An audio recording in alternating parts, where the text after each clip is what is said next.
Bonjour, bonsoir, chers téléspectateurs, amis de la chaîne de télévision Racine World TV.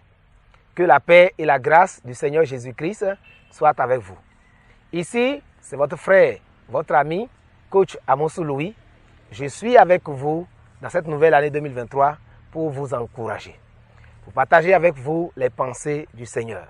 Je vous souhaite une bonne année. Vous savez, on nous a toujours souhaité des vœux de la nouvelle année, du nouvel an. Mais on a force de constater que ces vœux-là, majoritairement, ne se réalisent pas.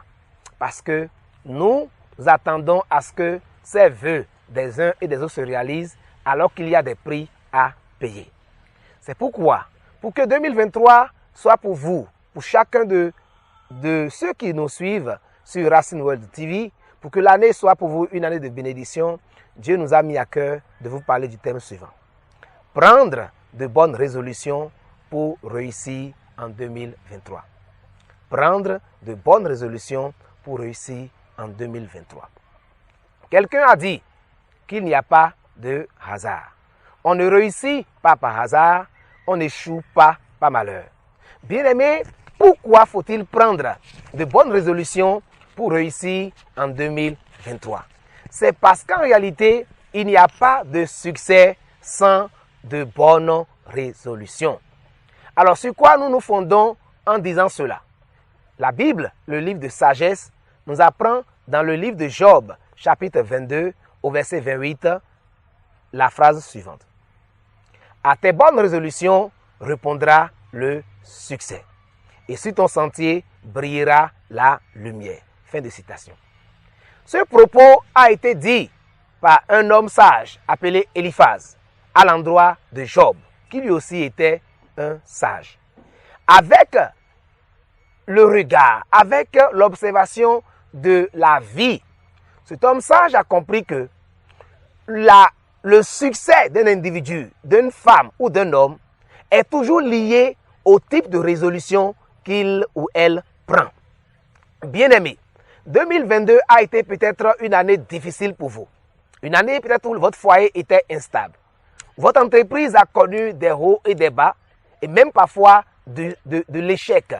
Une année où peut-être vous avez passé tout le temps, d'accord, à rechercher du travail, à être dans le sous-emploi ou à être dans le chômage. Et vous avez comme impression que la terre, le ciel vous est tombé sur la tête et que tout semble ne pas marcher. D'autres même se disent, je suis maudit. Ou bien il y a les sorciers derrière moi, c'est pour ça que ça ne marche pas. Je suis venu dire à quelqu'un qu'il y a de l'espoir.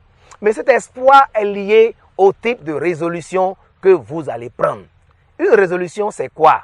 C'est une décision. C'est un engagement. Elle est dite bonne quand elle a une logique, quand elle est basée sur des principes.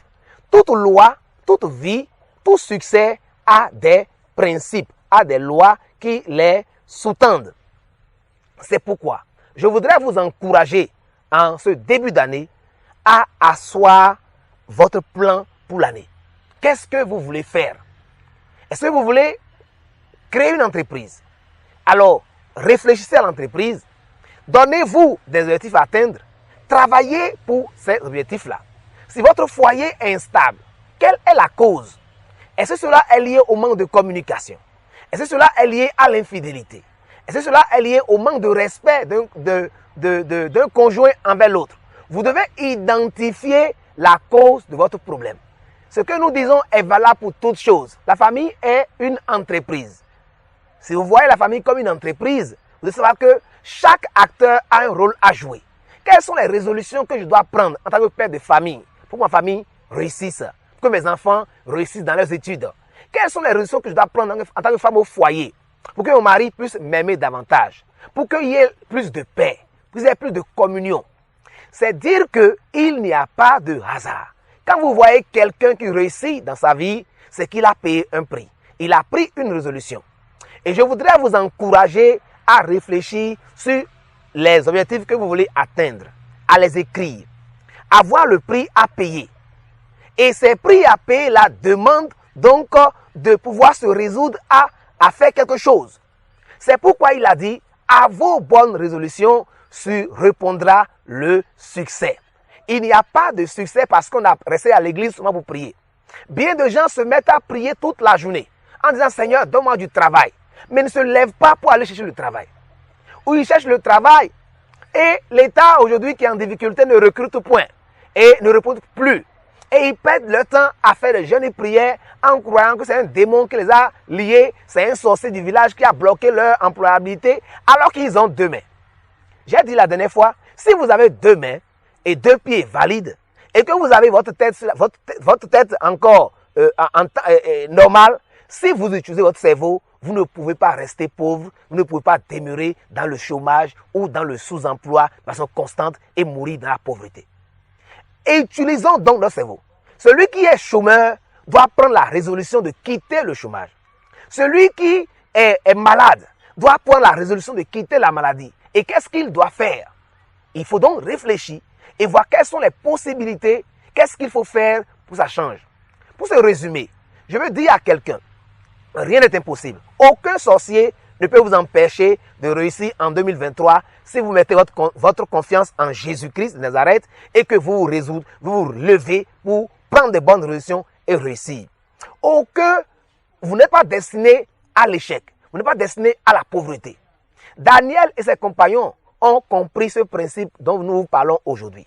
Et dans le livre de Daniel chapitre 1 verset 8, la Bible nous dit que Daniel s'est résolu de ne pas se souiller. Peut-être vous êtes fatigué par un péché, fatigué par l'alcoolisme. Tout votre argent, c'est dans les bars, dans les maquis, vous buvez et après, à la maison, nous pouvons donner une popote.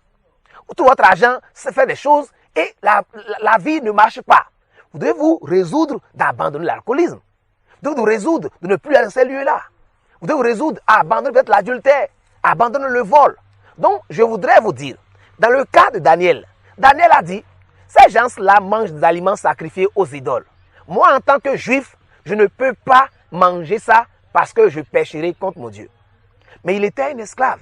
Il pouvait être tué si on le prenait en train de dire qu'il ne mange pas l'aliment que le roi mangeait. Parce qu'on leur donnait des mets réservés au roi. Bien aimé, Daniel s'est résolu, lui et ses camarades, de ne pas se souiller. Et Dieu l'a soutenu. C'est vous aussi qui m'écoutez. Si vous prenez la décision ferme, la résolution définitive de rompre avec une mauvaise habitude, de rompre avec la pauvreté, de rompre avec le couple stable, de rompre avec le chômage, vous allez y parvenir grâce à Dieu. Et dans le cas de Daniel, qu'est-ce qui s'est passé? Daniel, d'accord, a pris cette décision. Il s'est approché de son surveillant en disant, monsieur, s'il vous plaît, permettez-moi de manger des aliments, des fruits et des légumes. Ne nous donnez pas la viande sacrifiée aux idoles. Le monsieur a dit, ah, vous voulez me tuer? Que le roi voit que vous avez moins d'un bon point que les autres jeunes et qu'il me tue? Non. Le Daniel a dit, donnez-nous seulement 10 jours. Et à la fin des 10 jours, vous verrez si nous sommes différents ou pas. Bien aimé, à la fin des 10 jours, Dieu a permis que Daniel et ses amis soient rayonnants, plus beaux, plus bien que les autres garçons. Donc sa résolution de ne pas se souiller lui a permis de vaincre la peur, d'essayer. Bien aimé, il faut essayer, il faut oser. Et la grâce de Dieu t'accompagnera et 2023 sera un succès. Bien aimés frères et sœurs, à vos bonnes résolutions répondra le succès. Le succès n'est pas l'apanage d'une certaine classe de personnes. La réussite, la richesse, le foyer stable, l'entreprise florissante et rayonnante, ce n'est pas pour une classe donnée.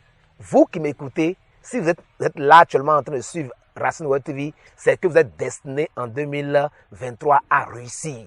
Vous pouvez y parvenir. Prenez de bonnes résolutions. Engagez-vous, disciplinez-vous, payez le prix et vous n'échouerez pas. Bien aimé, si vous avez aimé cette vidéo, likez-la et partagez-la afin d'accompagner votre télévision Racine World TV. Shalom. Toi, la gloire, ton ressuscité.